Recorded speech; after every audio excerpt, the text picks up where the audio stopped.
বাংলাদেশ সেনাবাহিনীর পক্ষে সেনাবাহিনী প্রধান জেনারেল ওয়াকার জামান, ওএসপি, এসজিপি,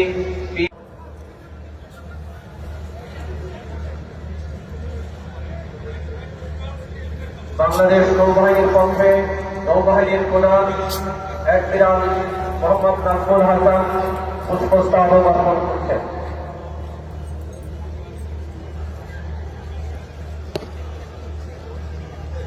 বাংলাদেশ বিমান বাহিনীর পক্ষে বিমান বাহিনীর প্রধান air chief marshal Hasan Mahmud Khan এই মুহূর্তে পুষ্পস্তবক অর্পণ করছেন।